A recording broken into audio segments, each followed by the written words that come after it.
And welcome back to Party God Douglas Plays Swooning Over Stands at Grunkle Dating Simulator. I got my favorite Grunkle Stan with me. Hey, that's me! And we're just gonna keep going forward. So, I guess we are understanding supernatural stuff is happening in this town, but we don't care about any of that because we're just so enamored by Stan. I guess so, but I wouldn't mind, like, getting caught up in a supernatural situation. I mean, they've already proved that they're willing to do, like, a turn-based RPG sort of thing. So, yeah. like, let me fight a Minotaur or something. I don't know. There we go. Hand to hand. You've only found short moments, like a late-night game of cards that ran longer than expected, because by the end of it, you both just left the deck on the table as you listened to him tell a story about how this one time you guessed that was a significant amount of time. You just never really wanted those moments to end. See, what he didn't really understand was the story was a load of crap. I was telling him that story so that way I could switch out the cards so I'd win. Always in character, Travis, and I will say that every time we sit down to record some of these episodes. I appreciate Your Grunkle that. Stand is my favorite part about doing this. Ah, thank you. And just yesterday, Ford came to you in the kitchen, standing with a bowl of cereal in hand that he was apparently in the middle of eating, and basically gave you a condensed version of the "If you break my twin brother's heart, I'll make you regret it" speech. The bowl of cereal turning out to be 95% marshmallows did not make him seem any less intimidating. Hey, Sixer, what's wrong? Get too many marshmallows in your cereal, or too much cereal in your marshmallows? Stanley. You're not sure why he did that. As far as you know, there's nothing official between you and Stan. Besides, Stan and Ford don't even live on land anymore. They'll be setting sail again, exploring the seas and documenting the oddities of the world that, once again, I guess I know about, but I just don't care because I'm swooning over these stands. Right. Roll credits from what you've heard about it already. It's intense stuff that keeps them on the move and untethered. And you're no expert, but your car's looking pretty close to done, meaning you'll be leaving Gravity Falls soon enough. All you can do is hope you're not leaving with any regrets. Man, that romantic drama we watched was all foreshadowing for the end of this, isn't it? Oh my god, what if it was? I'm pretty sure it is. Oh god. Heading out through the back door so that you don't disturb Zeus's current tour, you round the house to where your car has stood for the past 2 weeks. Sure enough, there you find Stan, staring thoughtfully into the hood before he spots you and brightens. Hey, how's it hanging, trailer? Oh, well, you know, it's hanging pretty okay. How's my car doing? Oh, well, huh. Hey, you can literally ask that. I could literally ask that. But I don't know, it seems like the most boring option. Yeah. Fancy finding you here, or Ford said you wanted to talk to me? Fancy finding you here. Let's be fancy. Let's be. Fancy finding you here, outside your own house, where Ford told me you'd be. I love it. Hey, what can I say? I'm unpredictable. Never know what I'll be up to next.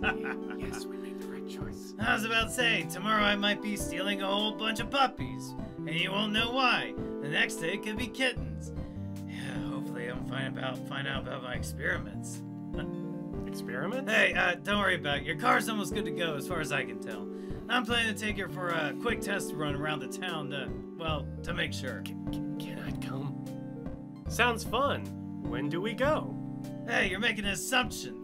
You ain't coming. I don't want you inside if there's an explosion or something. I mean, well, there won't be, but, it's a precaution. I don't want you in there if there's an explosion or something.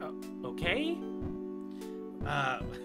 Well, but if you are free tonight, I figured we would, celebrate.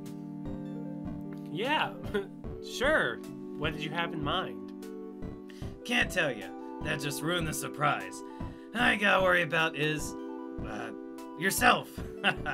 Meet me back here in a few hours and wear your best duds. I only have one pair of clothes, Stan. I don't think I can... What are you talking about? You can just grab stuff from the gift shop. It's all Stan approved. But you're gonna make me pay for it, Stan. That's definitely true. Stan shoots you a wink and a gun, twirling your car keys around his fingers before he turns and gets into your car.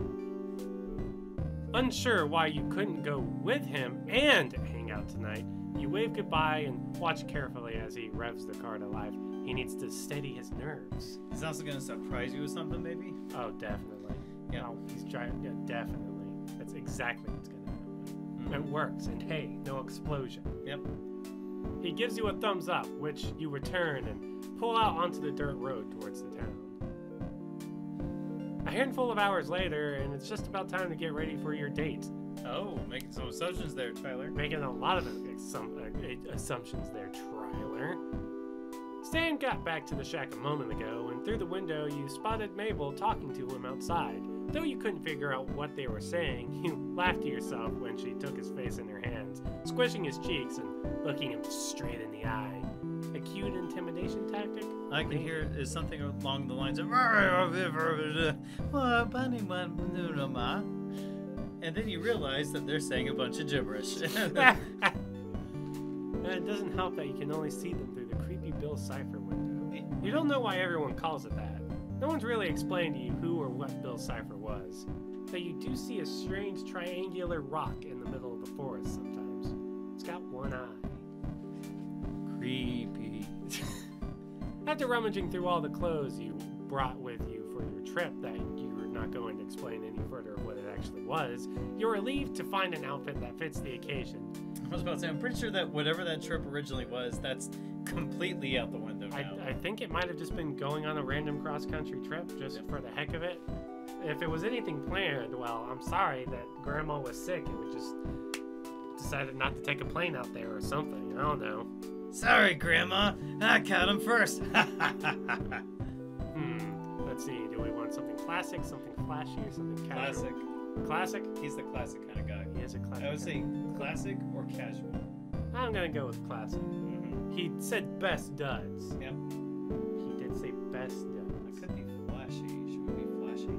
Yeah, let's be flashy. He did say best. Yeah, you're right. And it is Stan, and I don't think there's you can be too much. I agree. If this was like Ford, then I would say, yeah, go classic. Yeah. You don't remember why you packed it in the first place, but you're sure glad to have this outfit now. Let's try and figure out the context around it once we know what it is. Yes, definitely. Feeling good about the outfit you chose, you head outside to meet Stan. You step out onto the back porch and are met with his back to you, looking off into the distance. You're about to call his name when he turns in your direction and your words die on your tongue, speechless at the sight of him. Outfit change? Ooh. I was waiting for this. I think we made the right choice. I think we did too. He looks handsome. Your eyes catch on the way his gold chain glints in the light, drawing your attention to his proudly exposed chest, helpfully framed by the cut of his shirt. The buttons almost strain to contain how good he looks. Your gaze follows the line lower to how Stan whistles playfully at the side of you. I think we made a good choice. You have to whistle for me since I can't whistle. Hey, well, aren't you a sight for sore eyes? You just gotta teach yourself, Travis. I mean, that's just what I did junior year of high school. I was like, teach yourself to whistle, Tyler, and that's exactly what I did. One day. And now I can go.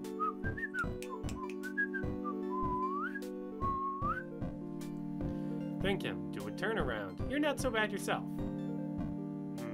Mirror. Mirror? Yep. So you're not so bad yourself? Mm-hmm. Yes. That's right. The last time we didn't mirror him, it went terribly. We almost drowned him. Yes. You sure clean up nicely. You give him a once-over, as though you hadn't already been looking earlier. Stan's cheeks flush to the faintest pink as he smooths out his jacket in response. Posture straightening proudly. This look used to be all the rage back in the day. Trends may fade, but Stan Pines has still got it. At twice the expense. So where to, Stan?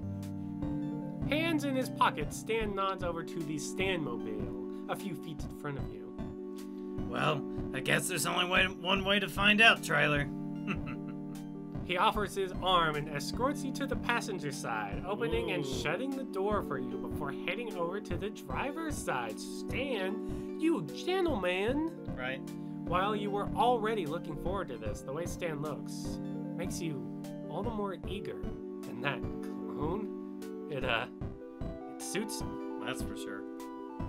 You watch him, thinking to yourself just how crazy this all is. Your brain is telling you to get a grip, but your cheeks are beginning to ache from smiling so much, and you can't bring yourself to mind. Oh, here we go again. Handsome Stan driving the El Diablo that soon purrs to life, and you're on your way. Since you don't know your destination, you're not sure how long the ride will be. Not like you mind at all. And right before we make a decision on how we want to continue this drive, this is where we're going to end this episode of Swooning Over Stands. So thank you everybody and anybody for joining along. Be sure to subscribe to Party God Douglas Plays to join me, Grunkle Stan, and anyone else I decide to play games with for whatever merry misadventures we get in. And you're always welcome to come to the next video, because remember, every video is a party, and you're always invited to the next one. See you next time. Thank you, and have a good night.